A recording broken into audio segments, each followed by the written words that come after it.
ಶ್ರೀ ಗುರುಭ್ಯೋ ನಮಃ.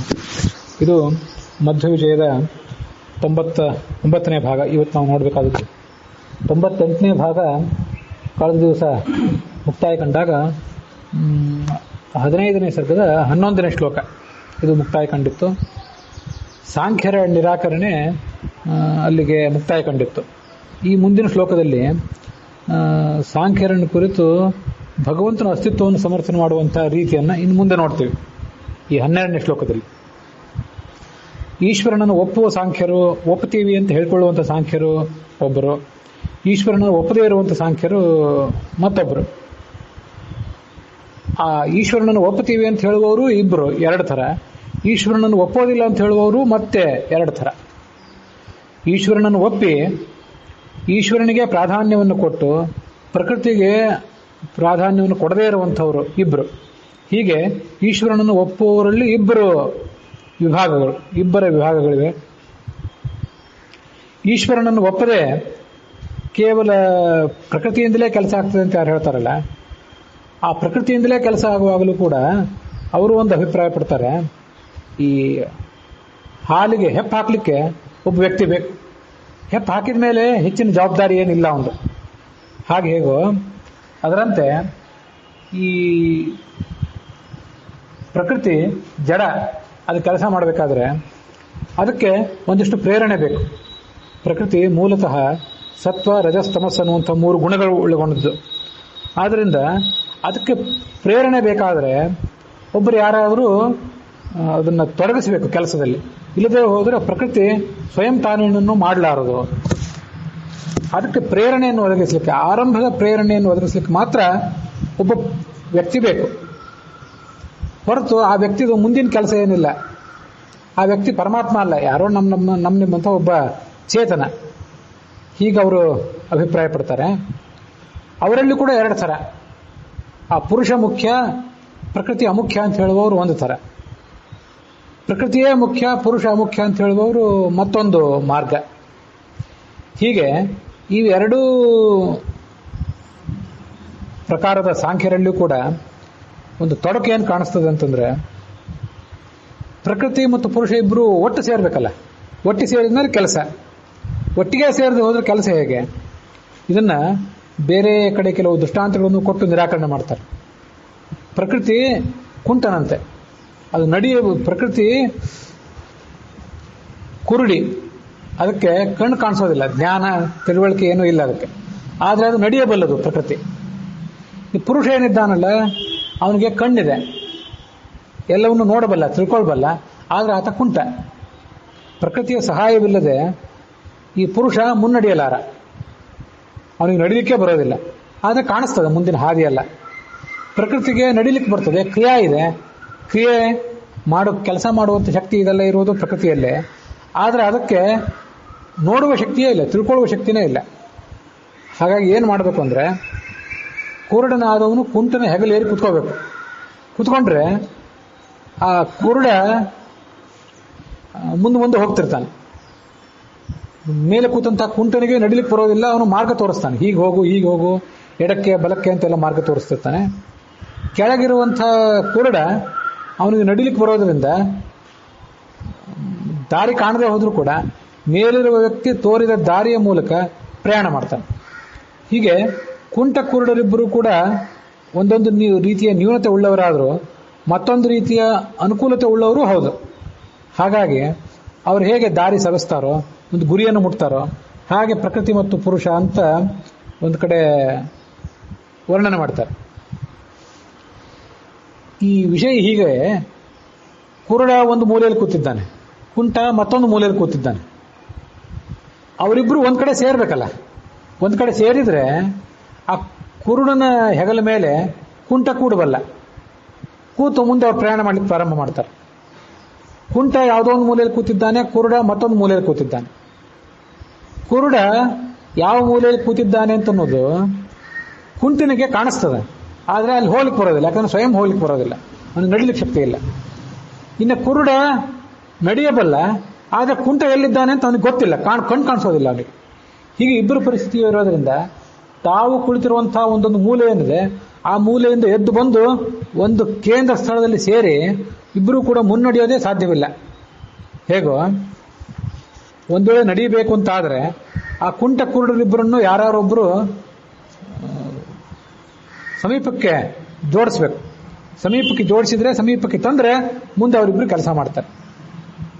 ಹೀಗೆ ಸಮೀಪಕ್ಕೆ ತರುವಂಥ ವ್ಯಕ್ತಿ ಇದ್ದಾನಲ್ಲ, ಆ ವ್ಯಕ್ತಿಯೇ ಪರಮಾತ್ಮ. ಅವನನ್ನು ಒಪ್ಪಬೇಕು. ಪರಮಾತ್ಮನ ಅಸ್ತಿತ್ವವನ್ನು ಒಪ್ಪದೇ ಹೋದರೆ ಈ ಪ್ರಕೃತಿಯಾಗಲಿ ಪುರುಷನಾಗಲಿ ಏನೂ ಕೆಲಸ ಮಾಡಲಾರದು.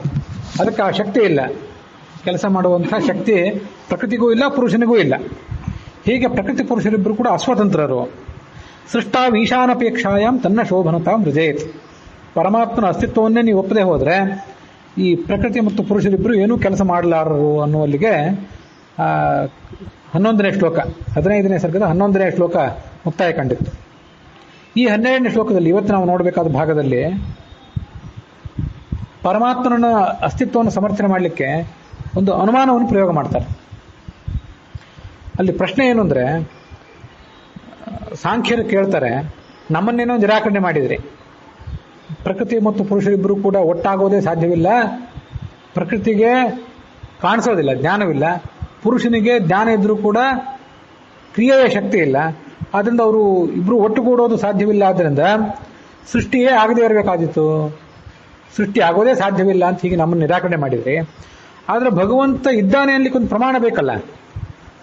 ಭಗವಂತ ಇದ್ದಾನೆ ಅಂತ ಅನ್ಲಿಕ್ಕೆ ನೀವೇನಾದ್ರು ಪ್ರಮಾಣ ತೋರಿಸಿದ್ರೆ, ಒಂದು ಆಧಾರ ತೋರಿಸಿದ್ರೆ ಇದನ್ನೆಲ್ಲ ನಂಬಬಹುದು. ಆದರೆ ಭಗವಂತ ಇದ್ದಾನೆ ಅನ್ಲಿಕ್ಕೆ ಏನು ಆಧಾರ? ಸಾಂಖ್ಯರು ಕೇಳ್ತಾರೆ. ಅಲ್ಲ, ವೇದ ಹೇಳ್ಬಹುದಲ್ಲ, ವೇದದ ಶಾಸ್ತ್ರದ ಪ್ರಮಾಣವನ್ನು ತೋರಿಸಬಹುದಲ್ಲ ಅಂತಂದ್ರೆ, ಹಾಗೆ ತೋರಿಸಿದ್ರೆ ಅದನ್ನು ಅವ್ರು ನಂಬೋದಿಲ್ಲ. ಯಾಕೆಂದ್ರೆ ಅದರಲ್ಲಿ ಕೆಲವರು ವೇದಕ್ಕೆ ಪ್ರಾಮಾಣ್ಯವನ್ನು ಒಪ್ಪೋದಿಲ್ಲ, ಕೆಲವರು ಒಪ್ಪಬಹುದು, ಇನ್ನು ಕೆಲವರು ವೇದಕ್ಕೆ ಪ್ರಾಮಾಣ್ಯವನ್ನು ಒಪ್ಪೋದೇ ಇಲ್ಲ. ಆದ್ರಿಂದ ಯಾರು ವೇದವನ್ನು ಪ್ರಮಾಣ ಅಂತ ಒಪ್ಪಿಲ್ಲ ಅಂಥವರಿಗೆ ಈ ವೇದವನ್ನು ಪ್ರಮಾಣ ಅಂತ ನೀವು ತೋರಿಸಿ ಏನೂ ಉಪಯೋಗವಿಲ್ಲ. ಇನ್ನು ಪ್ರತ್ಯಕ್ಷ ಪ್ರಮಾಣವು ಕೂಡ ಇಲ್ಲಿ ಕೆಲಸ ಮಾಡೋದಿಲ್ಲ. ಯಾಕೆಂದ್ರೆ ಈಶ್ವರ ಇದ್ದಾನೆ ಅಂತ ಅನ್ನೋದನ್ನ ಯಾರು ಪ್ರತ್ಯಕ್ಷ ಕಂಡಿದೆ? ಯಾರೊಬ್ಬರು ನಾನು ಪ್ರತ್ಯಕ್ಷವಾಗಿ ಈಶ್ವರನ ಕಂಡಿದ್ದೇನೆ ಅಂತ ತಿಳ್ಕೊಂಡ್ರು ಕೂಡ ಅವ್ರ ಮಾತನ್ನು ನಂಬುವ ಪರಿಸ್ಥಿತಿಯಲ್ಲಿ ನಾವಿದ್ದೇವೇನೋ? ಯಾಕಂದ್ರೆ ಯಾವುದೇ ಕಾಲಕ್ಕೂ ಎಲ್ಲಾ ಸ್ಥಿತಿಗಳಲ್ಲೂ ಕೂಡ ಕೊಟ್ಟಿಗಳು ಸರಿಯಾದ ರೀತಿಯ ಪ್ರಾಮಾಣಿಕತನ ಇಲ್ಲದೇ ಇದ್ದವರೇ ಹೆಚ್ಚು. ಹೀಗಿರುವಾಗ ನಾವು ಯಾರನ್ನು ನಂಬಲಿಕ್ಕೆ ಸಾಧ್ಯ? ಯಾರನ್ನೂ ನಂಬೋದೇ ಸಾಧ್ಯವಿಲ್ಲ. ಆದ್ರಿಂದ ಈ ನಾನು ಪ್ರತ್ಯಕ್ಷ ಕಂಡಿದ್ದೇನೆ ಅಂತ ಯಾರಾದ್ರೂ ಹೇಳಿದ್ರೆ ಆ ಹೇಳಿದ್ದನ್ನ ಸ್ವೀಕಾರ ಮಾಡೋದು ಹೇಗೆ?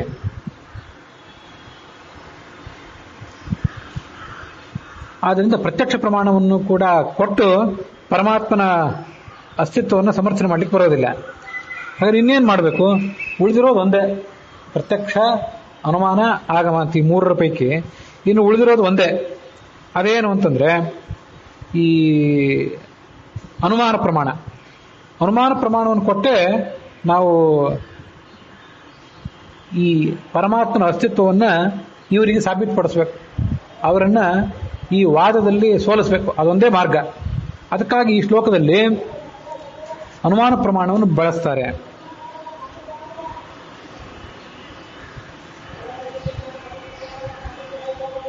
ಸರ್ವವಿನ್ನಿರ್ಮಿತಂ ಸರ್ವಂ ಕಾದಾಚಿತ್ಕತ್ವ ಹೇತುತಃ ನಯದೇವಂ ನೋ ತದೇವಂ ಯಥಾ ಆತ್ಮ ಇತಿ ಈಶ್ವರಾನುಮ.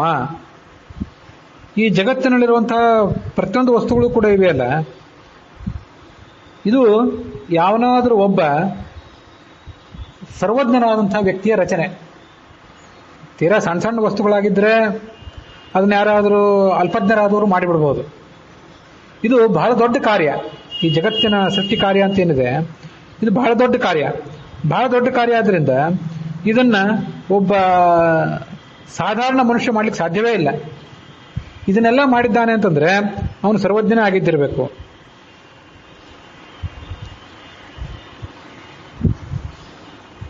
ಯಾಕೆಂದ್ರೆ ಇದು ಕಾದಾಚಿತ್ಕ. ಇಷ್ಟು ದಿವಸ ಇರಲಿಲ್ಲ ಈ ಸೃಷ್ಟಿ, ಇವತ್ತು ಹುಟ್ಟಿದೆ. ನಮ್ಮ ಕಣ್ಣೆದುರಿಗೆ ಎಷ್ಟೋ ಬೆಟ್ಟ ಗುಡ್ಡಗಳು ಹುಟ್ಟುತ್ತವೆ, ಅವೆಲ್ಲ ನಾಶ ಆಗ್ತವೆ. ನದಿಯ ನೀರು, ಮೋಡ ಆಕಾಶದಲ್ಲಿ ಇರೋದಿಲ್ಲ, ಎಲ್ಲೋ ಒಂದು ಕಡೆಯಿಂದ ಬರ್ತದೆ. ಮಳೆ ಅದು ಕೂಡ ಮತ್ತೊಂದು ಎಲ್ಲೋ ಒಂದು ಕಡೆಯಿಂದ ಸುರಿತದೆ. ಅನೇಕ ನೈಸರ್ಗಿಕ ವಿದ್ಯಮಾನಗಳನ್ನು ನಾವು ನಮ್ಮ ಕಣ್ಣೆದುರಿಗೆ ನೋಡ್ತೀವಿ. ಇದನ್ನೆಲ್ಲ ನೋಡೋದೆಲ್ಲ ನಮಗೆ ಆ ಪರಮಾತ್ಮನ ಕಲ್ಪನೆಯನ್ನು ಒದಗಿಸ್ತದೆ. ಹಿಂದೆ ಇಲ್ಲದೆ ಇದ್ದದ್ದು ಇವತ್ತು ಆಯಿತು ಅಂತಂದ್ರೆ ಅದಕ್ಕೆ ಹಿಂದೆ ಒಬ್ಬ ಸರ್ವಜ್ಞನಾದಂಥ ವ್ಯಕ್ತಿ ಇದ್ದಿರಬೇಕು. ಇದು ನಮ್ಮ ಒಂದು ತರ್ಕ. ಅವ್ರು ಹೇಳ್ತಾರೆ, ನಯದೇವಂ ನೋತದೇವಂ ಯಥಾ ಆತ್ಮೇತಿ ಈಶ್ವರ ಹನುಮ. ಇದನ್ನು ಸಮರ್ಥನೆ ಹೇಗೆ ಮಾಡೋದು ಅಂತಂದ್ರೆ, ನಾನು ಮೊನ್ನೆ ಒಂದು ಉದಾಹರಣೆ ಹೇಳಿದೆ. ನೀವು ಪಾಸ್ ಆಗಬೇಕಾದ್ರೆ ಚೆನ್ನಾಗಿ ಓದ್ರಿ, ನೋಡ್ರಿ ಅವ್ರು ಚೆನ್ನಾಗಿ ಓದಿದ್ದಾರೆ, ಪಾಸ್ ಆಗಿದ್ದಾರೆ. ಬೇಡ ಅಂತ ಆದ್ರೆ ನೋಡ್ರಿ ಅವ್ರು ಇನ್ನೊಬ್ರು ಪಾಸ್ ಆಗಲಿಲ್ಲ, ಯಾಕಂದ್ರೆ ಚೆನ್ನಾಗಿ ಓದಲಿಲ್ಲ. ಆದ್ರಿಂದ ಹೀಗೆ ನಿಷೇಧದ ಮುಖದಿಂದ ಮತ್ತು ವಿಧಿಯ ಮುಖದಿಂದ, ಎರಡೂ ಮುಖದಿಂದ ಒಂದು ಸಂಗತಿಯನ್ನು ಸಾಧನೆ ಮಾಡಬಹುದು. ಓದ್ರಿ ಪಾಸ್ ಆಗ್ತೀರಿ, ಓದದೇ ಇದ್ರೆ ಪಾಸ್ ಆಗೋದಿಲ್ಲ. ಹೀಗೆ ಎರಡೂ ಮುಖದಿಂದ ಒಂದು ವಸ್ತುವನ್ನು ಸಾಧನೆ ಮಾಡ್ಲಿಕ್ಕೆ ಬರ್ತದೆ. ಹಾಗೆ ಸಾಧನೆ ಮಾಡುವಂಥ ಒಂದು ಪ್ರಯತ್ನ ಇದು. ಈ ಆತ್ಮ ಇದೆಯಲ್ಲ, ನಿತ್ಯವಾದ ವಸ್ತುವನ್ನು ಯಾರೂ ಸೃಷ್ಟಿ ಮಾಡಿದವರಿಲ್ಲ. ಆತ್ಮ, ಕಾಲ, ಆಕಾಶ ಇವುಗಳನ್ನು ಯಾರೂ ಯಾವ ಕಾಲದಲ್ಲೂ ಕೂಡ ಸೃಷ್ಟಿ ಮಾಡಿದವರಿಲ್ಲ. ಅನಿತ್ಯವಾದ ವಸ್ತುಗಳನ್ನು ಸೃಷ್ಟಿ ಮಾಡ್ತಾರೆ. ನಮ್ಮ ಎದುರಿಗಿರುವಂತಹ ವಸ್ತುಗಳಿವೆಲ್ಲ, ಇವೆಲ್ಲ ಅನಿತ್ಯವಾದ ವಸ್ತುಗಳು ಕೆಲವಿವೆ, ನಿತ್ಯವಾದ ವಸ್ತುಗಳು ಕೆಲವಿವೆ. ಈ ನಿತ್ಯವಾದ ವಸ್ತುಗಳ ಬಗ್ಗೆ ನಾವಿಲ್ಲೇನು ಹೇಳ್ತಿಲ್ಲ. ಆತ್ಮ, ಕಾಲ ಈ ಮೊದಲಾದ ವಸ್ತುಗಳ ಬಗ್ಗೆ ನಾವಿಲ್ಲಿ ಹೇಳ್ತಿಲ್ಲ. ನಾವೀಗ ಮಾತಾಡ್ತಿರೋದು ಅನಿತ್ಯವಾದಂಥ ವಸ್ತುಗಳ ಬಗ್ಗೆ.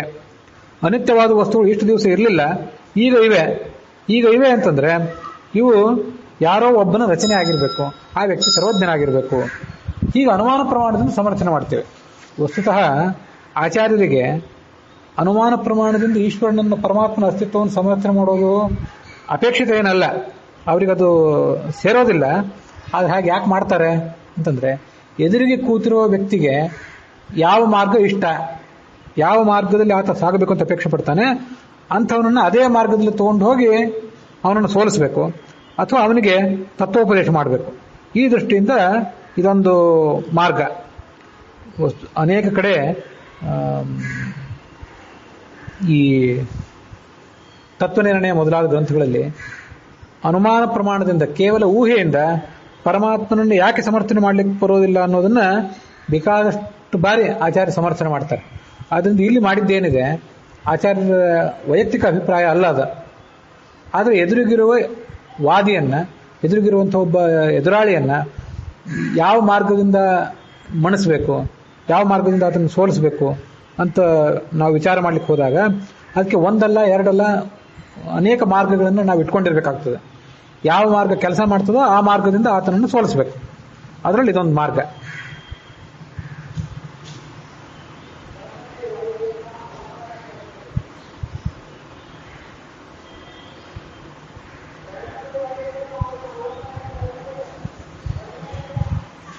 ಈ ಮುಂದಿನ ಶ್ಲೋಕದಲ್ಲಿ ಅದೇ ಸಂಗತಿಯನ್ನು ಹೇಳ್ತಾರೆ. ಯಾವುದೇ ಅನುಮಾನ ಪ್ರಯೋಗ ಮಾಡಬೇಕಾದ್ರೆ ಆ ಅನುಮಾನ ಪ್ರಯೋಗದ ಹಿಂದೆ, ಅದರ ಹಿನ್ನೆಲೆಯಾಗಿ ಒಂದು ವೇದಾದ ಶಾಸ್ತ್ರ ಇರಬೇಕು. ಸ್ವರ್ಗ, ನರಕ ಇಂಥವೆಲ್ಲ ಅತೀಂದ್ರಿಯ ವಸ್ತುಗಳನ್ನು ಸಾಧನೆ ಮಾಡಲಿಕ್ಕೆ ಅದಕ್ಕೆ ಹಿನ್ನೆಲೆಯಾಗಿ ಆ ಅನುಮಾನಗಳಿಗೆ ಶಕ್ತಿಯನ್ನು ಒದಗಿಸ್ಲಿಕ್ಕಾಗಿ ಒಂದು ವೇದ ಪ್ರಮಾಣ ಬೇಕು. ಆ ವೇದ ಪ್ರಮಾಣ ಇಲ್ಲದೆ ಹೋದರೆ, ಶಾಸ್ತ್ರ ಪ್ರಮಾಣ ಇಲ್ಲದೆ ಹೋದರೆ ಯಾವ ಅನುಮಾನವೂ ಕೂಡ ಕೆಲಸ ಮಾಡೋದಿಲ್ಲ. ಬಲಾಯ ಸರ್ವಾನುಮಾನಾಂ ವೇದಾಹ ಸ್ಯುಹು. ವೇದಾದಿ ಪ್ರಮಾಣಗಳಿರೋದೇ ಅನುಮಾನ ಪ್ರಮಾಣಗಳಿಗೆ ಶಕ್ತಿಯನ್ನು ಒದಗಿಸಲಿಕ್ಕಾಗಿ.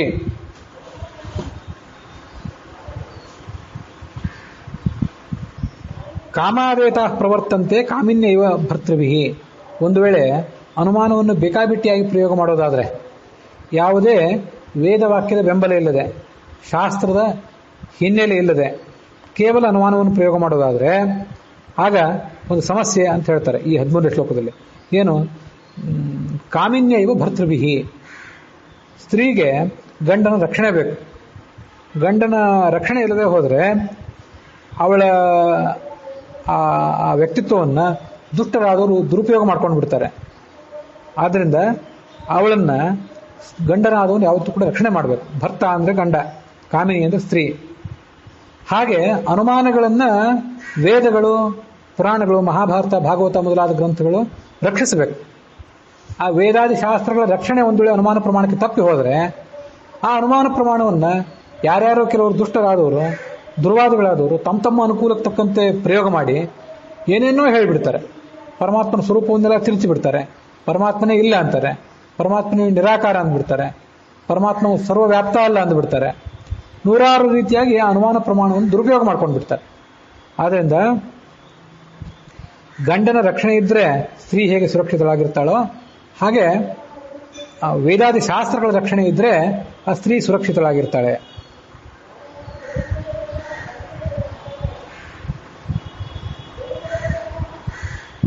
ಇಲ್ಲಿ ಒಂದು ಸಾಂಪ್ರದಾಯಿಕವಾದ ಅರ್ಥಕ್ಕಿಂತ ಬೇರೆ ರೀತಿಯ ಅರ್ಥವನ್ನು ಹೇಳಿದ್ದೇನೆ. ಈಗಾಗಲೇ ಮಧ್ವವಿಜಯವನ್ನು ನೀವು ಬೇರೆ ಕಡೆ ಎಲ್ಲರೂ ಶ್ರವಣ ಮಾಡಿದವರಿಗೆ ಈ ನಾನು ಹೇಳಿರೋ ಅರ್ಥ ಸ್ವಲ್ಪ ವಿಚಿತ್ರ ಅಂತ ಕಾಣಿಸ್ಬೋದು. ಕಾಮಿನ್ಯೈವ ಭರ್ತೃಬಿಹಿ ಅಂತಿದೆ ಇಲ್ಲಿದೆಯಲ್ಲ, ಗಂಡನ ಅಂಕೆ ಇಲ್ಲದೆ ಹೋದ್ರೆ ಸ್ತ್ರೀಯರು ದಾರಿ ತಪ್ಪುತ್ತಾರೆ ಅಂತ ಇಲ್ಲಿ ಅರ್ಥ. ವ್ಯಾಖ್ಯಾನಗಳಲ್ಲಿರೋ ಅರ್ಥ ಹಾಗೆ. ಗಂಡನ ಹಿಡಿತ ಇಲ್ಲದೆ ಹೋದ್ರೆ ಆ ಸ್ತ್ರೀಯರು ಸ್ವೈರಿಣಿಯರಾಗಿ ಬಿಡ್ತಾರೆ, ಭ್ರಷ್ಟರಾಗಿ ಬಿಡ್ತಾರೆ, ತಮಗೆ ಬೇಕಾದವರ ಜೊತೆ ಬೇಕಾದಂತೆ ವರ್ತಿಸಿ ಪ್ರಾರಂಭ ಮಾಡ್ತಾರೆ. ಅದರಂತೆ ವೇದದ ಹಿಡಿತ ಇಲ್ಲದೆ ಹೋದ್ರೆ ಅನುಮಾನವು ಕೂಡ ಬೇಕಾಬಿಟ್ಟಿಯಾಗಿ ವರ್ತನೆ ಮಾಡಿಬಿಡ್ತದೆ ಅಂತ ಇಲ್ಲಿರೋದು. ನಾನು ಅದನ್ನ ಗಂಡನ ಅಂಕೆ ಇಲ್ಲದೆ ಹೋದ್ರೆ ಸ್ತ್ರೀಯೊಬ್ಬಳು ಬೇಕಾಬಿಟ್ಟಿ ವರ್ತನೆ ಮಾಡ್ತಾಳೆ ಅಂತ ಹೇಳೋದಕ್ಕಿಂತ ಅಂಕೆ ಅನ್ನೋದನ್ನ ಗಂಡನ ರಕ್ಷಣೆ, ಹಿಡಿತಕ್ಕಿಂತ ರಕ್ಷಣೆ ಅನ್ನೋ ಅರ್ಥವನ್ನು ಹೇಳಿ, ಗಂಡನ ರಕ್ಷಣೆ ಇಲ್ಲದೆ ಹೋದ್ರೆ ಸ್ತ್ರೀಯೊಬ್ಬಳು ತಾನೇ ಬೇಕಾಬಿಟ್ಟಿಯಾಗಿ ವರ್ತನೆ ಮಾಡ್ತಾಳೆ ಅಂತ ಯಾಕೆ ಹೇಳಬೇಕು? ಗಂಡನ ರಕ್ಷಣೆ ಇಲ್ಲದೆ ಹೋದ್ರೆ ಆ ಸ್ತ್ರೀಯನ್ನು ಬೇರೊಬ್ರು ದುರುಪಯೋಗ ಮಾಡ್ಕೋತಾರೆ. ಸ್ತ್ರೀ ತಾನೇ ದಾರಿ ತಪ್ತಾಳೆ ಅಂತಲ್ಲ, ಎಲ್ಲಾ ಸ್ತ್ರೀಯರು ದಾರಿ ತಪ್ತಾರೆ ಅಂತಲ್ಲ. ಆದ್ರೆ ಅವಳು ಸರಿಯಾದ ಮಾರ್ಗದಲ್ಲಿ ಇದ್ರೂ ಕೂಡ ಅವಳನ್ನ ದುರುಪಯೋಗ ಮಾಡ್ಕೊಳ್ಳೋರು ಹೆಚ್ಚಾಗಿಬಿಡ್ತಾರೆ. ಕೆಟ್ಟವರ ದೃಷ್ಟಿ ಅವಳ ಮೇಲೆ ಬೀರ್ತದೆ.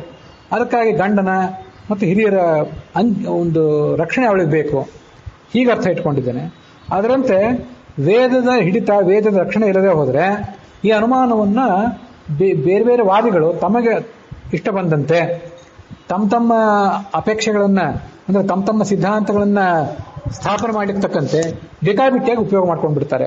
ಹೀಗೆ ಅರ್ಥ ನನಗೆ ಹೆಚ್ಚು ಉಚಿತ ಅಂತ ಅನಿಸ್ತು, ಅದಕ್ಕಾಗಿ ಹೇಳಿದೆ. ಶ್ರುತಿ ಸಹಾಯ ರಹಿತ ಅನುಮಾನಂ ನ ಕುತ್ರಚಿತ್ ನಿಶ್ಚಯಾತ್ ಸಾಧಯೇದರ್ಥಂ ಪ್ರಮಾಣಾಂತರಮೇವಚ ಅಂತ ಒಂದ್ ಕಡೆ ಶಾಸ್ತ್ರದಲ್ಲಿ ಹೇಳ್ತಾರೆ. ಶ್ರುತಿಯ ಸಹಾಯವಿಲ್ಲದ ಅನುಮಾನ ಅದು ಯಾವತ್ತೂ ಏನನ್ನೂ ಸಮರ್ಥನೆ ಮಾಡಲಾರದು. ಆದ್ರಿಂದ ಅನುಮಾನವನ್ನು ಹಾಗೆ ಬಿಡಬಾರದು. ಅದಕ್ಕೆ ಶ್ರುತಿಯ ಬೆಂಬಲವನ್ನು ಕೊಡಲೇಬೇಕು. ಕೊಟ್ರೆ ಅದು ಸುರಕ್ಷಿತವಾಗಿ ಉಳಿತದೆ, ಮತ್ತೆ ಅದನ್ನ ಬೇರೆ ಯಾರು ಕೂಡ ದುರುಪಯೋಗ ಮಾಡ್ಕೊಳ್ಳೋದಿಲ್ಲ.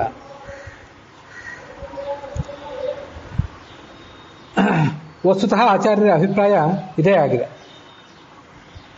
ಕಾರಣಂ ಪರಿಣಾಮಿ ಸ್ಯಾತ್ ಬ್ರಹ್ಮನೋ ಚೇತನತ್ವತಃ ನಯದಿತ್ಥಂ ನೋತದಿತ್ಥಂ ಯಥಾ ಕ್ಷೀರ ಪುರಸ್ಸರಂ. ಇಲ್ಲಿ ತನಕ ಸಾಂಖ್ಯ ಮತವನ್ನೆಲ್ಲ ನಿರಾಕರಣೆ ಮಾಡಾಯ್ತಲ್ಲ. ಕೆಲವರು ಭಾಸ್ಕರ ಮೊದಲಾದ ವಾದಿಗಳಿದ್ದಾರೆ. ಇವೆಲ್ಲ ಬೇರೆ ಬೇರೆ ಭಾಸ್ಕರ, ಪ್ರಭಾಕರ ಮೊದಲಾದ ಬೇರೆ ಬೇರೆ ವಾದಿಗಳು. ಇವರು ಇನ್ನೂ ವಿಶಿಷ್ಟವಾದಂಥ ಸಂಗತಿಗಳನ್ನ ಸಮರ್ಥನೆ ಮಾಡ್ತಾರೆ. ಅವ್ರ ಮಾರ್ಗನೇ ಬೇರೆ ಇದೆ. ಅದೇನು ಅಂತಂದ್ರೆ, ಈ ಪರಮಾತ್ಮ ಇದ್ದಾನಲ್ಲ, ಅವನು ತಾನೇ ಜಗತ್ತಿನ ರೂಪದಿಂದ ಪರಿಣಾಮ ಹೊಂದುತ್ತಾನೆ ಅಂತ. ಇದೊಂದು ಅವರ ದೃಷ್ಟಿಕೋನ. ನಾವು ನಮ್ಮ ವೇದಾಂತದಲ್ಲಿ ಹೇಳುವಂತೆ ಪರಮಾತ್ಮ ತಾನೇ ತಾನಾಗಿ ಜಗತ್ತಿನ ರೂಪದಲ್ಲಿ ಪರಿಣಾಮ ಹೊಂದೋದಲ್ಲ. ಪರಮಾತ್ಮ ಸುಮ್ಮನೆ ಇರ್ತಾನೆ. ಚೇತನನಾದಂಥ ಅನಂತ ಕಲ್ಯಾಣ ಗುಣ ಪರಿಪೂರ್ಣನಾದಂಥ ಪರಮಾತ್ಮ ಈ ತುಚ್ಛವಾದ ಜಗತ್ತಾಗಿ ಯಾಕೆ ಬದಲಾವಣೆ ಹೊಂದಬೇಕು? ಉನ್ನತ ಸ್ಥಾನದಲ್ಲಿದ್ದವನು ಕೆಳ ಹಂತಕ್ಕೆ ಯಾಕೆ ಇಳಿದು ಬಂದು ಸಂಕಟ ಅನುಭವಿಸಬೇಕು? ಆದ್ರಿಂದ ಪರಮಾತ್ಮ ತಾನು ಜಗತ್ತಿನ ರೂಪದಲ್ಲಿ ಪರಿಣಾಮ ಹೊಂದೋದಲ್ಲ. ಜಗತ್ತನ್ನ ಸೃಷ್ಟಿ ಮಾಡಲಿಕ್ಕೆ ಪ್ರಕೃತಿ ಅನ್ನುವಂಥ ಒಂದು ಉಪಾದಾನ ಕಾರಣ ಬೇರೆ ಇದೆ. ಆ ಪ್ರಕೃತಿಯನ್ನು ಬಳಸ್ಕೊಂಡು ಜಗತ್ತನ್ನು ಸೃಷ್ಟಿ ಮಾಡ್ತಾನೆ ಹೊರತು ತಾನೆಂದು ಪರಮಾತ್ಮ ಜಗತ್ತಿನ ರೂಪದಲ್ಲಿ ಪರಿಣಾಮ ಹೊಂದೋದಿಲ್ಲ. ಇದನ್ನು ನಾವು ಹೇಳೋದು. ಆದ್ರೆ ಇಂಥ ಕೆಲವು ವಾದಿಗಳು ಇದ್ದಾರೆ. ಬ್ರಹ್ಮವೇ ಪರಿಣಾಮಿ ಕಾರಣ. ಇದನ್ನ ಹಿಂದೆ ಕೆಲವು ಕಡೆ ಸ್ಪಷ್ಟಪಡಿಸಿದ್ದೆ. ಕಾರಣಗಳು ಎರಡು ಥರ. ನಾವು ಒಬ್ಬ ಕುಂಬಾರ ಒಂದು ಗಡಿಗೆ ಮಾಡ್ತಾನೆ, ಅಥವಾ ಒಬ್ಬ ನೇಕಾರ ಒಂದು ಬಟ್ಟೆ ನೇಯ್ತಾನೆ. ಅಲ್ಲೆಲ್ಲ ಕುಂಬಾರನಾದವನು ಗಡಿಗೆ ಮಾಡುವಾಗ ಅವನಿಗೆ ಎರಡು ಥರದ ಕಾರಣಗಳು ಬೇಕು. ಒಂದು ಮಣ್ಣು ಬೇಕು. ಆ ಮಣ್ಣು ಅದನ್ನ ನೀರು ಹಾಕಿ ಕಲಸಿ ಅದನ್ನ ಗಡಿಗೆಯ ರೂಪದಲ್ಲಿ ಪರಿಣಾಮ ಹೊಂದಬೇಕು. ಮಣ್ಣೇ ಗಡಿಗೆ ಆಗೋದು, ಬಂಗಾರವೇ ಬಳೆ ಆಗೋದು, ಸರ ಆಗೋದು, ಹಾಗೆ ನೂಲೇ ಬಟ್ಟೆ ಆಗೋದು. ಹೀಗೆ ಯಾವುದು ಒಂದು ಮೂಲ ದ್ರವ್ಯ ಅದು ಮತ್ತೊಂದು ರೂಪದಿಂದ ಪರಿಣಾಮ ಹೊಂದುತ್ತಿರ್ತದಲ್ಲ ಅಂತ ಅದಕ್ಕೆ ಪರಿಣಾಮಿ ಕಾರಣ ಅಂತ ಕರೀತಾರೆ, ಉಪಾದಾನ ಕಾರಣ ಅಂತ ಕರೀತಾರೆ. ಗಡಿಗೆ ಮಾಡುವಾಗ ಕುಂಬಾರ ಇದ್ದಾನಲ್ಲ, ಆ ಕುಂಬಾರ ತಾನೆಂದು ಗಡಿಗೆ ರೂಪದಲ್ಲಿ ಪರಿಣಾಮ ಹೊಂದೋದಿಲ್ಲ. ಎಷ್ಟೇ ನೂರಾರು ಗಡಿಗೆಗಳನ್ನು, ಸಾವಿರಾರು ಗಡಿಗೆಗಳನ್ನು ತನ್ನ ಜೀವಮಾನದಲ್ಲಿ ಆತ ರಚನೆ ಮಾಡಿದ್ರು ತಾನು ಹೇಗಿರ್ಬೇಕೋ ಹಾಗೇ ಇರ್ತಾನೆ. ಒಂದೊಂದು ಗಡಿಗೆ ಮುಗೀತು ಅಂದರೆ ಅವನ ಆಯುಷ್ಯವು ಮುಗೀತು ಅಂತಿಲ್ಲ. ನಾವಿವತ್ತು 1 ಕಿಲೋ ಮಣ್ಣು ತಂದಿದ್ರೆ ಆ 1 ಕಿಲೋ ಮಣ್ಣಿನಿಂದ ಒಂದು ಗಡಿಗೆ ತಯಾರು ಮಾಡಿದ ಮೇಲೆ ಮುಗೀತು. ಅಥವಾ 1 ಕಿಲೋ ಮಣ್ಣಿನಿಂದ 2 ಗಡಿಗೆ ತಯಾರು ಮಾಡ್ಬೋದು, ಅವರವ್ರ ಅನುಕೂಲಕ್ಕೆ ತಕ್ಕಂತೆ, ಸಣ್ಣ ಗಡಿಗೆ ದೊಡ್ಡ ಗಡಿಗೆ ಅಂತೇಳಿ. ಹೀಗೆ 1 ಕಿಲೋ ಮಣ್ಣನ್ನು ಪೂರ್ತಿ ನೀವು ಗಡಿಗೆ ಮಾಡಿ ಮುಗಿಸಿದ ಮೇಲೆ ಮತ್ತೆ ಮಣ್ಣಿಗೆ ಅಸ್ತಿತ್ವ ಇಲ್ಲ, ಮಣ್ಣನ್ನು ಪ್ರತ್ಯೇಕವಾಗಿ ತೋರಿಸ್ಲಿಕ್ಕೆ ಬರೋದಿಲ್ಲ, ಗಡಿಗೆಯಾಗಿ ಬದಲಾವಣೆ ಆಗಿ ಹೋಯ್ತು. ಆದರೆ ಗಡಿಗೆಯನ್ನು ತಯಾರು ಮಾಡಿದ ಮೇಲೂ ಕುಂಬಾರನಿಗೆ ಒಂದು ಪ್ರತ್ಯೇಕ ಹೆಸರು, ಪ್ರತ್ಯೇಕ ಅಸ್ತಿತ್ವ ಎಲ್ಲ ಉಳಿತದೆ. ಬಟ್ಟೆಯನ್ನು ನೇಯ್ದ ಮೇಲೂ ಕೂಡ ಒಬ್ಬ ನೇಕಾರನಿಗೆ ಪ್ರತ್ಯೇಕ ಅಸ್ತಿತ್ವ ಉಳಿತದೆ. ಈ ನೇಕಾರನನ್ನ ನಿಮಿತ್ತ ಕಾರಣ ಅಂತ ಕರೀತಾರೆ. ನೇಕಾರ, ಕುಂಬಾರ ಇವರೆಲ್ಲರೂ ನಿಮಿತ್ತ ಕಾರಣಗಳು. ಮಣ್ಣು ಮತ್ತೆ ನೂಲು, ಬಂಗಾರ ಇವೆಲ್ಲ ಇವನ್ನ ಪರಿಣಾಮಿ ಕಾರಣ, ಉಪಾದಾನ ಕಾರಣ ಅಂತ ಕರೀತಾರೆ. ಈ ಕೆಲವರು ಭಾಸ್ಕರ ಮೊದಲಾದವರು ಬ್ರಹ್ಮವೇ ಜಗತ್ತಿಗೆ ಉಪಾದಾನ ಕಾರಣ ಅಂತ ಕರೀತಾರೆ. ಅದನ್ನು ಇಲ್ಲಿ ನಿರಾಕರಣೆ ಮಾಡ್ತಾರೆ. ಬ್ರಹ್ಮನು ಚೇತನತ್ವತಃ, ಹಾಗೆ ಹೇಳಬಾರ್ದು. ಯಾವುದೇ ಚೇತನವೂ ಕೂಡ ಅಚೇತನವಾದ ಜಗತ್ತಿನ ರೂಪದಲ್ಲಿ ಪರಿಣಾಮ ಹೊಂದೋದಿಲ್ಲ. ಪರಿಣಾಮ ಹೊಂದಬೇಕಾದ್ರೆ ಅಚೇತನವಾದದ್ದೇ ಪರಿಣಾಮ ಹೊಂದಬೇಕು. ಬಂಗಾರ ಅದು ಬಳೆ, ಸರ, ಕಿರೀಟ ಮೊದಲಾದ ರೂಪದಿಂದ ಪರಿಣಾಮ ಹೊಂದಿತ್ತು. ಯಾಕೆಂದ್ರೆ ಬಂಗಾರವೂ ಜಡ, ನೂಲು ಜಡ, ಮಣ್ಣು ಜಡ, ಕಟ್ಟಿಗೆ ಜಡ. ಆ ಕಟ್ಟಿಗೆ ನಾನಾ ಥರದ ವಸ್ತುಗಳನ್ನು ತಯಾರು ಮಾಡಬಹುದು. ಹೀಗೆ ಯಾವ ಮೂಲ ವಸ್ತು ಒಂದು ಜಡನೋ ಆ ಜಡದಿಂದ ಒಂದು ವಸ್ತು ಸೃಷ್ಟಿ ಆಗ್ತದೆ. ಆ ಜಡವೇ ಮತ್ತೊಂದು ವಸ್ತುವಿನ ರೂಪದಿಂದ ಬದಲಾವಣೆ ಹೊಂದಿತು. ನೀರಿತ್ತು, ಸಮುದ್ರದಲ್ಲಿ ನೀರು. ಆ ನೀರು ಸೂರ್ಯನ ಬಿಸಿಲಿಗೆ ಕಾದು ಕಾದು ಆವಿಯಾಗಿ ಪರಿವರ್ತನೆ ಹೊಂದಿತ್ತು. ಆವಿಯಾಗಿ ಪರಿವರ್ತನೆ ಹೊಂದಿ ಅದು ಮೋಡವಾಯಿತು, ಮೋಡವಾಗಿ ಮತ್ತೆ ನೀರಾಯಿತು. ಹೀಗೆ ಈ ಪ್ರತಿಯೊಂದು ಜಡ ವಸ್ತುವು ಕೂಡ ಒಂದೊಂದೊಂದು ರೂಪದಿಂದ ಬದಲಾವಣೆ ಹೊಂದ್ತಾ ಇರ್ತದೆ. ನಮ್ಮ ಎದುರಿಗಿರುವಂತಹ ಒಂದು ಕಟ್ಟಿಗೆ, ಒಂದು ಮರ ಗಿಡ ಯಾವುದೋ ಒಂದು, ಅದನ್ನು ನಾವು ಸುಟ್ಟರೆ ಅದು ಬೂದಿ ಆಯಿತು. ಆ ಬೂದಿಯನ್ನು ತಗೊಂಡು ಹೋಗಿ ಮತ್ತೆ ಗೊಬ್ಬರದ ರೂಪದಿಂದ ಗಿಡ ಮರಗಳಿಗೆ ಹಾಕಿದರೆ ಅದು ಭೂಮಿಯಲ್ಲಿ ಹೋಗಿ ಸೇರ್ಕೋತದೆ. ಸೇರ್ಕೊಂಡು ಅದರಿಂದ ಮತ್ತೊಂದೇನೋ ವಸ್ತು ತಯಾರಾಗ್ತದೆ. ಅಂತೂ ಒಂದು ಜಡವಸ್ತು ಇದ್ರೆ ಆ ಜಡವಸ್ತು ಮತ್ತೊಂದು ವಸ್ತುವಿನ ರೂಪದಿಂದ ಬದಲಾವಣೆ ಹೊಂದುತ್ತದೆ. ಚೇತನ ವಸ್ತು ಯಾವತ್ತೂ ಬದಲಾವಣೆ ಹೊಂದೋದಿಲ್ಲ. ಪರಮಾತ್ಮ ಚೇತನ, ಈಶ್ವರ ಏನಿದ್ದಾನ ಅವನು ಚೇತನ ಅಂದಮೇಲೆ ಅವನು ಜಗತ್ತಿನ ರೂಪದಲ್ಲಿ ಪರಿಣಾಮ ಹೊಂದಲಿಕ್ಕೆ ಹೇಗೆ ಸಾಧ್ಯ? ಯಥಾ ಕ್ಷೀರ ಪುರಸ್ಸರಂ. ನೋಡ್ರಿ, ಹಾಲಿದೆ, ಹುಲ್ಲು ಹಾಲಾಗಿ, ಹಾಲು ಮೊಸರಾಗಿ, ಮೊಸರು ಬೆಣ್ಣೆಯಾಗಿ, ಬೆಣ್ಣೆ ತುಪ್ಪವಾಗಿ, ತುಪ್ಪ ಮೊದಲಾದ ಆಹಾರಗಳು ತಿಂದ ಮೇಲೆ ಅದು ಮತ್ತೆ ರಕ್ತ ಮಾಂಸವಾಗಿ ಪರಿಣಾಮ ಹೊಂದುತ್ತದಲ್ಲ. ಅವೆಲ್ಲ ಯಾಕೆಂದ್ರೆ ಹುಲ್ಲು, ಹಾಲು, ಮೊಸರು, ತುಪ್ಪ ಇವೆಲ್ಲ ಜಡ.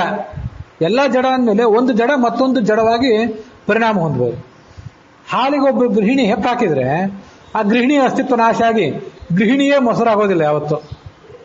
ಅದರಿಂದ ಜಡವಾದ ವಸ್ತುವೇ ಪರಿಣಾಮ ಹೊಂದಬಹುದೇ ಹೊರತು ಚೇತನವಾದಂಥ ಬ್ರಹ್ಮ ಪರಿಣಾಮ ಹೊಂದಲಿಕ್ಕೆ ಸಾಧ್ಯವಿಲ್ಲ.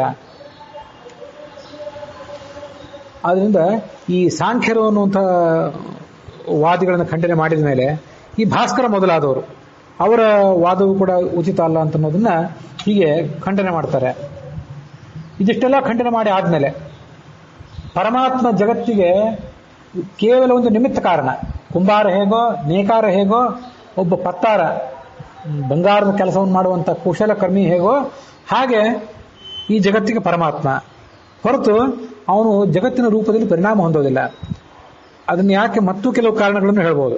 ಈಗ ಜಗತ್ತು ಅಂದರೆ ದುಃಖಮಯ, ಜಗತ್ತೆಲ್ಲ ದುಃಖಮಯವಾಗಿದೆ. ಮತ್ತೆ ಆ ಜಗತ್ತಿನಲ್ಲಿ ನಾನಾ ಥರದ ಅಶುಭ ವಸ್ತುಗಳಿವೆ, ದುರ್ಗಂಧ, ಅಪೂರ್ಣತೆ. ಪೂರ್ಣನಾದ ಭಗವಂತ ಅಪೂರ್ಣನಾಗಿ ಯಾಕೆ ಬದಲಾವಣೆ ಹೊಂದುತ್ತಾನೆ ಅಂತ ಏನು ಅವನಿಗೆ ಸಂಕಟ ಬಂದಿದೆ? ಜಗತ್ತು ಅಂದರೆ ಅಪೂರ್ಣ. ನಾವು ನೀವೆಲ್ಲರೂ ಪರಮಾತ್ಮನ ಹೊರತುಪಡಿಸಿದ್ರು ಉಳಿದೆಲ್ಲ ಜೀವರು ಅಪೂರ್ಣ. ಈ ಜೀವರನ್ನ ಕಾಪಾಡಬೇಕಾದ ಭಗವಂತ, ಅಪೂರ್ಣವಾದಿ ಜಗತ್ತನ್ನ ಪೊರೆಯಬೇಕಾದಂಥ ಭಗವಂತ ತಾನ್ಯಾಕೆ ಅಪೂರ್ಣತೆಯನ್ನು ಬಿಟ್ಟುಕೊಟ್ಟು ಅಪೂರ್ಣತೆಯನ್ನು ಬಯಸ್ತಾನೆ? ಅಪೂರ್ಣತೆಯನ್ನು ಬಯಸೋದಂದ್ರೆ ಅದು ದುಃಖವನ್ನು ಬಯಸಿದಂತೆ ಅಲ್ವಾ?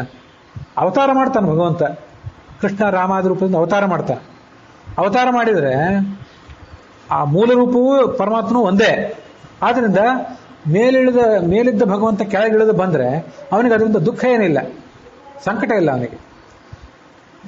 ವಿಷ್ಣುವಾದವನು ರಾಮನಾದರೆ, ವಿಷ್ಣುವಾದವನು ಕೃಷ್ಣನಾದರೆ ಬೇರೊಬ್ಬ ವ್ಯಕ್ತಿ ಆದಂತೆ ಅಲ್ಲ. ಆದ್ರಿಂದ ಅವನಿಗೆ ಯಾವ ದುಃಖವೂ ಇಲ್ಲ, ಸಂಕಟವೂ ಇಲ್ಲ. ವಿಷ್ಣುವಾಗಿದ್ದವನು ಬೇರೆ ಯಾರೊಬ್ಬ ದುಷ್ಟನಾದಂಥ ಅಪೂರ್ಣನಾದಂಥ ವ್ಯಕ್ತಿ ಆಗಿಬಿಟ್ರೆ, ವ್ಯಕ್ತಿತ್ವವೇ ಬದಲಾಗಿಬಿಟ್ರೆ ಅದು ಒಂದು ಅಪರಿಪೂರ್ಣತೆ ಆಗ್ತದೆ. ಅಂಥ ಅಪರಿಪೂರ್ಣತೆಯನ್ನು ಆ ವ್ಯಕ್ತಿ ಯಾಕೆ ಬಯಸ್ತಾನೆ? ನಾವೇ ಈ ಜಗತ್ತಿನಲ್ಲಿ ಒಂದು ಉನ್ನತ ಸ್ಥಾನದಲ್ಲಿ ಇದ್ದೀವಿ ಅಂದಮೇಲೆ ಕೆಳಗಿನ ಹಂತಕ್ಕೆ ಬಂದು ಒದ್ದಾಡಬೇಕು ಅಂತ ನಾವು ಯಾಕೆ ಅಪೇಕ್ಷೆ ಪಡ್ತೀವಿ? ಒಬ್ಬ ಸಾಧಾರಣ ಮನುಷ್ಯನೂ ಕೂಡ, ಸ್ವಲ್ಪ ವಿವೇಕ ಇದ್ದ ವ್ಯಕ್ತಿಯೂ ಕೂಡ ಇಂಥ ಎಲ್ಲ ಕೆಲಸಗಳಿಗೆ ಪ್ರಯತ್ನ ಮಾಡೋದಿಲ್ಲ. ಅಂಥದ್ರಲ್ಲಿ ಪರಮಾತ್ಮ ಯಾಕೆ ಪ್ರಯತ್ನ ಮಾಡ್ತಾನೆ? ಮಾಡೋದಿಲ್ಲ. ಪರಮಾತ್ಮನೇ ಜಗತ್ತಿನ ರೂಪದಲ್ಲಿ ಪರಿಣಾಮ ಹೊಂದುತ್ತಾನೆ ಅನ್ನಬೇಡ್ರಿ. ಜಗತ್ತು ಪರಮಾತ್ಮನ ಒಂದು ತುಣುಕು, ಆ ಪರಮಾತ್ಮನ ಒಂದು ಅಂಶವೇ ಆಗಿದೆ, ಅಭಿನ್ನ ಅಂಶವಾಗಿದೆ ಅಂತ ಈ ವಾದ ಸರಿಯಲ್ಲ ಅಂತ ನಿರಾಕರಣೆ ಮಾಡಿದರು.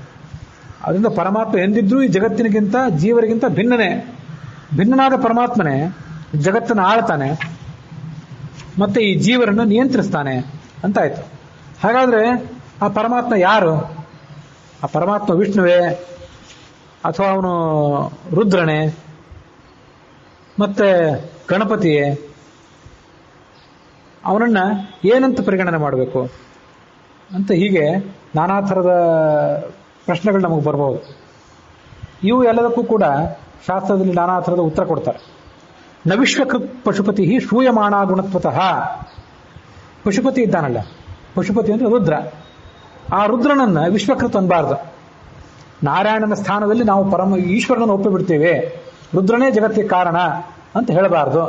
ಯಾಕೆಂದ್ರೆ ಶ್ರೂಯಮಾಣ ಅಗುಣತ್ವತಃ. ಈ ರುದ್ರ ಪರಿಪೂರ್ಣ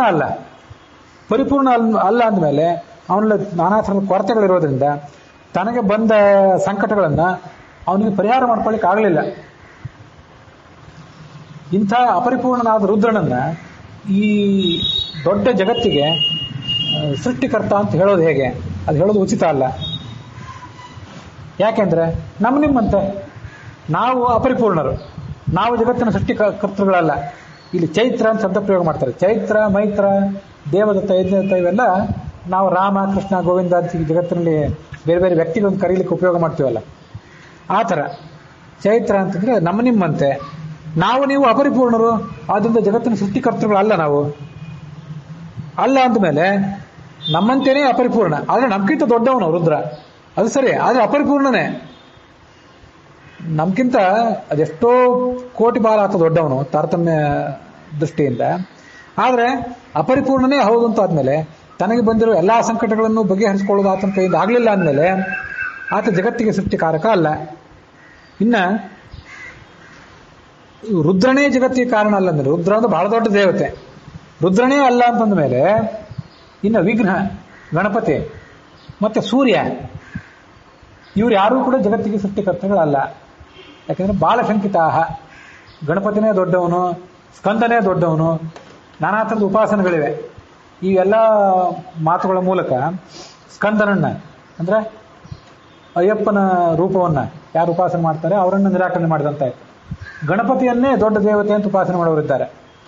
ಅವರೆಲ್ಲರನ್ನು ಕೂಡ ಅಂಥ ಕೆಲವು ಮತಗಳಿದ್ದು ಈಗ ಗಣಪತಿಯನ್ನ ಉಪಾಸನೆ ಮಾಡುವಂಥ, ಗಣಪತಿಯನ್ನು ಸರ್ವೋತ್ತಮ ಅಂತ ಉಪಾಸನೆ ಮಾಡುವಂಥ ಮತ ಈಗ ಯಾವುದಿಲ್ಲ. ಹಾಗೆ ನೋಡಿದರೆ ಆದರೂ ಕೆಲವರು ಗಣಪತಿ ದೇವಾಲಯದಲ್ಲಿ ಪೂಜೆ ಮಾಡುವಾಗ ತಿಳುವಳಿಕೆ ಇಲ್ಲದೆ ಗಣಪತಿಯನ್ನೇ ಸರ್ವೋತ್ತಮ ದೇವತೆ ಅಂತ ಮಾಡ್ತಾರೆ.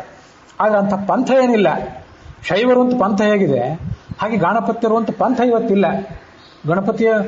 ಸಾಮಾನ್ಯ ಗಣಪತಿ ಪೂಜೆ ಮಾಡುವವರಂತಿದ್ದಾರೆ, ಗಣಪತಿಯನ್ನು ಸರ್ವೋತ್ತಮ ಅಂತ ತಿಳ್ಕೊಂಡು ಮಾಡುವಂಥ ಒಂದು ಪರಂಪರೆ ಈಗಿಲ್ಲ, ಇತ್ತು ಹಿಂದೆ. ಮತ್ತೆ ಬ್ರಹ್ಮ ಅಂದ್ರೆ ಸೂರ್ಯ, ಇವು ಯಾವ ದೇವತೆಗಳು ಕೂಡ ಜಗತ್ತಿಗೆ ಸೃಷ್ಟಿಕರ್ತೃಗಳಲ್ಲ. ಯಾಕೆಂದ್ರೆ ಬಾಲಶಂಕಿತಾಹ. ಇವರೆಲ್ಲ ಸೃಷ್ಟಿಕರ್ತೃಗಳು ಅಂತ ಯಾರು ಮಾತಾಡ್ತಾರಲ್ಲ, ಈ ಇವರೇ ಈ ಗಣಪತಿಯೇ ಸೃಷ್ಟಿ ಮಾಡಿದ, ಸ್ಕಂದನೇ ಸೃಷ್ಟಿ ಮಾಡಿದ, ಗೌರಿ ದ್ರೌಪದಿ ದುರ್ಗೆಯೇ ಸೃಷ್ಟಿ ಮಾಡಿದ್ಲು, ಸೂರ್ಯ ಸೃಷ್ಟಿ ಮಾಡಿದ ಅಂತ ಮಾತಾಡುವವರೆಲ್ಲ ಇದ್ದಾರಲ್ಲ, ಇವರೆಲ್ಲ ಬಾಲರು ಅಂದ್ರೆ ತಿಳುವಳಿಕೆ ಇಲ್ಲದವರು, ಶಾಸ್ತ್ರ ಮಾರ್ಗದಲ್ಲಿ ಇನ್ನೂ ಎಳಸುಗಳು. ಅಂಥವರೆಲ್ಲ ಇಂಥ ಏನೇನೋ ಕಲ್ಪನೆಗಳನ್ನು ಹೊರ ಹಾಕ್ತಾರೆ. ಆದರೆ ಇವ್ರು ಯಾರೂ ಕೂಡ ಆ ಜಗತ್ತಿಗೆ ಸೃಷ್ಟಿಕರ್ತೃಗಳಲ್ಲ. ಅವರನ್ನು ನಾವು ಒಪ್ಲಿಕ್ಕೆ ಬರೋದಿಲ್ಲ. ಯಾಕಂದ್ರೆ ರುದ್ರನೇ ಸೃಷ್ಟಿಕರ್ತ ಅಲ್ಲ ಅಂದಮೇಲೆ ರುದ್ರನಿಗಿಂತ ಬಹಳ ಕೆಳಗಿದ್ದವ್ರು ಇವರು. ರುದ್ರ 5ನೇ ಕಕ್ಷಾದಲ್ಲಿದ್ದಾನೆ, ಅವನಿಗಿಂತ ಕೆಳಗಿನ ಕಕ್ಷಾದಲ್ಲಿ 12ರಲ್ಲಿ ಸೂರ್ಯ ಇದ್ದಾನೆ, 18ರಲ್ಲಿ ಗಣೇಶ ಇದ್ದಾನೆ. ಇವ್ರು ಯಾರೂ ಕೂಡ ಅವನಿಗೆ ಸೃಷ್ಟಿಕರ್ತೃಗಳಲ್ಲ, ಈ ಜಗತ್ತಿಗೆ ಕರ್ತೃಗಳಲ್ಲ. ಅವನನ್ನು ಹಾಗೆ ಒಪ್ಲಿಕ್ಕೆ ಬರೋದಿಲ್ಲ.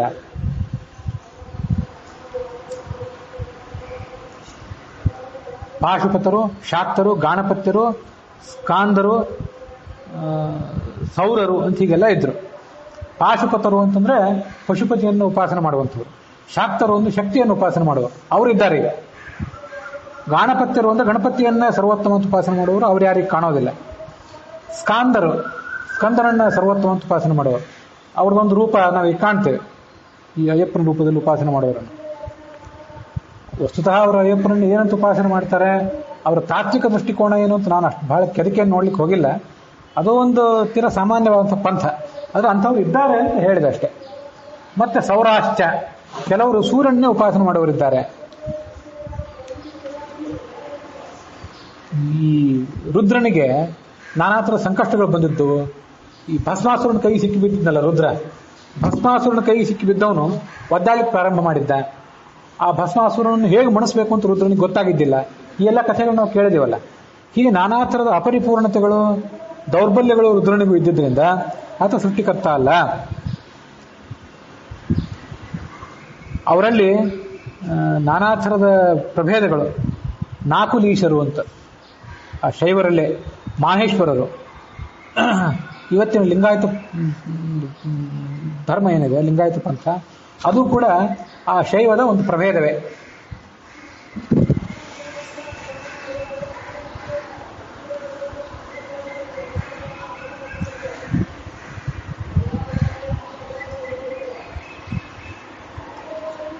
ಹೀಗೆ ನಾನಾ ಥರದ ವಾದಗಳನ್ನು ಈ 15ನೇ ಸ್ಕಂದದಲ್ಲಿ, ಈ 15ನೇ ಶ್ಲೋಕದಲ್ಲಿ, 15ನೆಯ ಸರ್ಗದ 15ನೇ ಶ್ಲೋಕದಲ್ಲಿ ನಿರಾಕರಣೆ ಮಾಡ್ತಾರೆ. ಇದ್ರ ಬಗ್ಗೆ ಮತ್ತಷ್ಟು ಸಂಗತಿಗಳನ್ನು ನಾವು ಮನನ ಮಾಡೋದಿದೆ. ಆ ಸಂಗತಿಗಳನ್ನು ಇನ್ನು ಮುಂದಿನ ಪ್ರಕರಣದಲ್ಲಿ ಹೇಳ್ತೀನಿ. ಇಲ್ಲಿಗೆ ಇವತ್ತಿನ ಈ ಭಾಗ ಸಮಾಪ್ತಿಯನ್ನು ಕಂಡಿದೆ.